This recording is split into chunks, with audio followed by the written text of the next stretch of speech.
So welcome to this episode.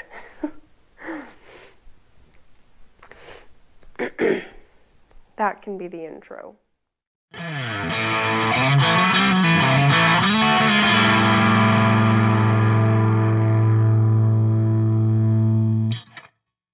Hello everyone, and welcome to episode number 6 of Red Riders Viewers Rides. Thank you to everyone who has participated in this episode. For anyone who does not know what these episodes are about, my viewers will send me photos of their bikes, and I will make a compilation of these photos when there is enough of them, and we turn it into a slideshow for all of my other viewers to be able to watch and enjoy.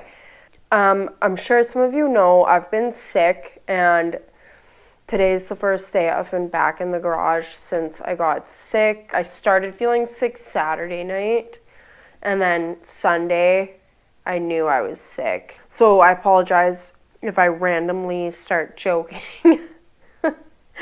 because my throat is really dry and I've got a cough. If I talk for too long, then I might just start coughing. But I wanted to get this episode done and out because the slideshow is ready to go. It's just waiting for my monologue.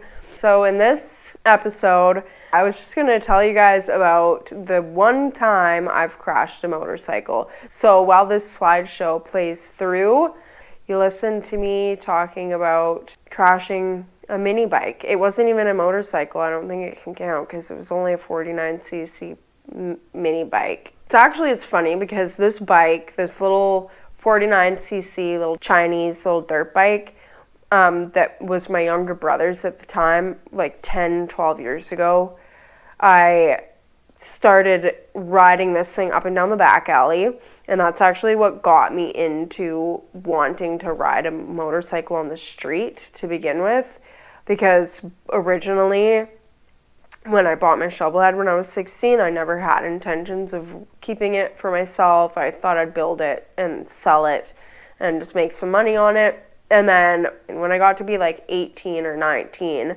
I started riding this little 49cc little dirt bike up and down the alley because it was laying around, and I was like, hey, well, this is something fun, like, why not? And so that kind of is what got me into riding anyway, because after riding up and down the alley on this bike, back and forth, it got to a point where that was just boring, and I started thinking to myself, I need to go faster and further.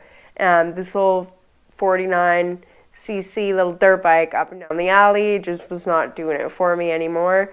So then I spent a little bit of time, maybe like one season, riding around this little 200cc bobber that was my sister-in-law's at the time. And then I graduated to my little 250cc Yamaha, and I rode that for a few years. Anyway, this little 49cc dirt bike, after us kids had all like had our fun riding it around and stuff like that, my dad ended up turning it into a little project, and he built a little chopper out of it. So I'd have been riding this Yamaha around for like 4 or 5 years. At this time, I was trying to teach a friend of mine who I had at the time how to ride a motorcycle. I was trying to help him get his license. So he was over hanging out at the shop and stuff like that with me and my dad and my brother.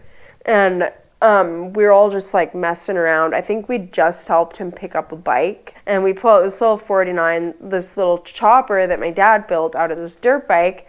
And I was just like, oh yeah, this is cake. Some of you are probably, well, a lot of you are probably familiar with the little bikes like this that are small, sometimes don't have clutches. So this one doesn't have a clutch, and it's just automatic. So you just shift it into first, and the bike immediately will start like trying to pull you along, right? And then you can give it throttle and go. So I hop on this little bike, and I'm just like, I ride it down the alley and around the block, I think. And then I'm just like riding around a little bit, and I come up to stop in front of the garage.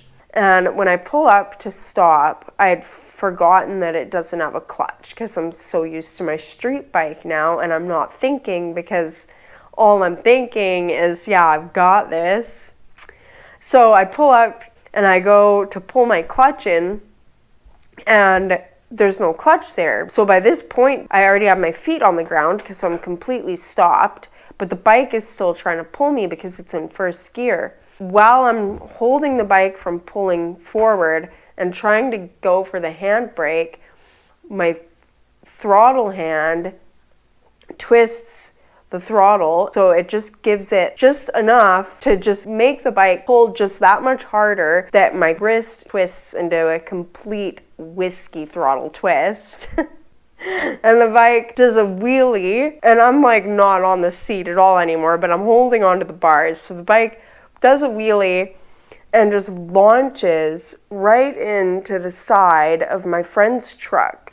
And so it launches forward, front wheel goes back down onto the ground and hits his front tire, and I go flying over the bars into the side of his truck face first. I put a huge dent in his fender with my face. My sunglasses jammed into the side of my nose and broke my nose, and my teeth were like bleeding at the gums, but I didn't know this. I just like immediately hop back up on my feet right away because I'm embarrassed, and I go and hop on my 250, and then I just ride that down the alley and back up. But I was like, after a minute or two, I was like, geez, I need to go lay down. Like, this is crazy. So I go in the bathroom and look at my face, and I'm like, yeah, my eyes were starting to go black and my teeth are bleeding at the gums. And I just was like, yeah, that was stupid. The front end on this little chopper is all twisted and mangled. My dad's like, you're not allowed to ride this anymore, which was fair. So anyway, I crashed this little 49cc bike, and I'm thankful that I didn't crash on anything bigger, and I've never crashed on the street before, thank God. That little dirt bike is the only bike I've ever crashed. I crashed it when it was a dirt bike. I rode into some ditch or something like that and fell over, and then I crashed it when it was a chopper, and that was a good crash because I actually broke my nose and stuff, and I had a couple black eyes for my birthday.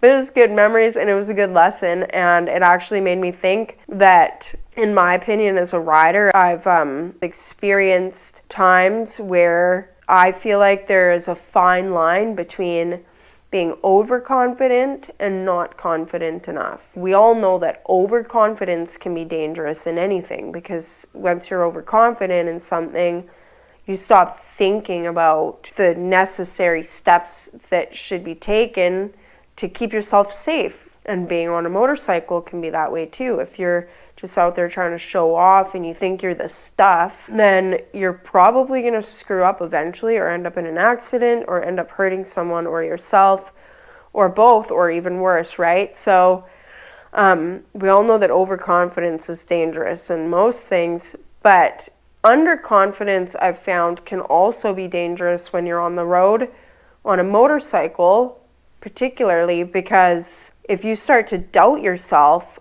like cornering, I feel, is a great example of this, where I've had times where I'll be riding one of my country roads around here, and maybe a road that I'm not very used to, or whatever, or a road that I am very used to, and I'll go to take a corner that I've maybe taken dozens of times before, and I will be in the corner, and if I start to doubt my ability to follow through with the corner, if I think about how I might be going a little bit too fast, or, you know, whatever, if I start to doubt myself in the moment, then I stop thinking about the ways I need to be applying my knowledge and my ability to be able to actually follow through with the corner. And that is why I say that there's a fine line between being overconfident and not confident enough when you're on a motorcycle, because overconfident is dangerous for all of the obvious reasons, but underconfidence can also be dangerous because you stop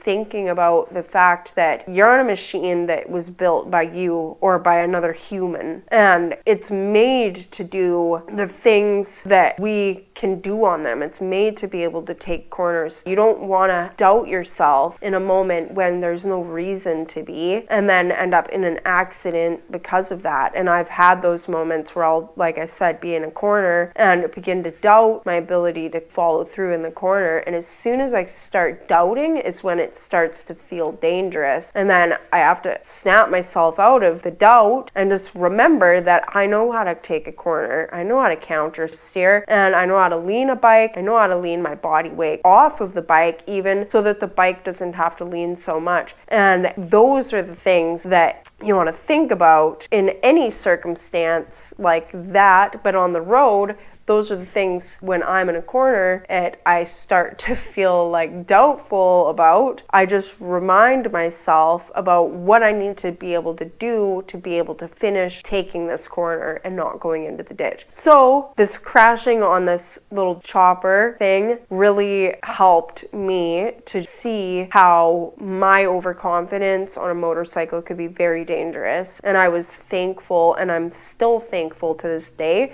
that I learned that lesson on a bike that was really small and where I wasn't going fast. Well, I wasn't even moving, really. I just whiskey throttled myself out of a standing position, basically. And I got injured, good enough injuries to remember that you don't want to be too cocky out there on the road. So that's my little story for this episode, guys. I hope that it was coherent enough, because I'm not feeling quite as coherent as I normally would be. My head is in a little bit of a fog still, and I got through the whole story without coughing, thankfully. And yeah, I think that's probably the end of these pictures, the end of this slideshow by now. So I think I'll probably just cap it off here with a little reminder for anyone who wants to send in photos of your bike. You can find my email address in the description to this video it's redrider.canada.bc@gmail.com. So you can send your photos in there. Make sure that you let me know that they're for viewers' rides. And if you're sending in photos that you do not want on viewers' rides, then make sure to specify that in the email, because if I get a photo of your bike, then it's going in a viewers' rides episode, unless I've been specifically told not to put it in one. And also, when you do send your photos in, if you don't mind just sharing with us your first name and where you're from, and any kind of custom details or cool little details you want to share about your bike that you think other people might find interesting. It just kind of adds a little more of an element of fun to the episode. And also, another thing too, I know a lot of us are not very tech savvy, me being one of them, and I'm young enough that I should be tech savvy, so I don't really have an excuse. But if you are able to, when you send your photos in, please make a point of just making sure that the photos are clear, so they're not blurry, and so that they're big enough, so they have a big enough pixel size. Because if they're too small, if we want to make them larger to like fit the screen, they'll end up being really pixelated and blurry looking if the photo is originally too small. So those are just a few things to keep in mind if you guys want to send some pictures in. I really appreciate everyone who participates by sending their photos or just by watching the episode. I think it's a really fun episode to do, and it's, like I said, a great way for us all to connect. It's a great way for me to connect with you guys as my viewers, and I can see what you guys are all riding. And other than that, guys, I think that that's it. My throat is getting sore trying to talk. So I think I'm just gonna end this how I end all my videos.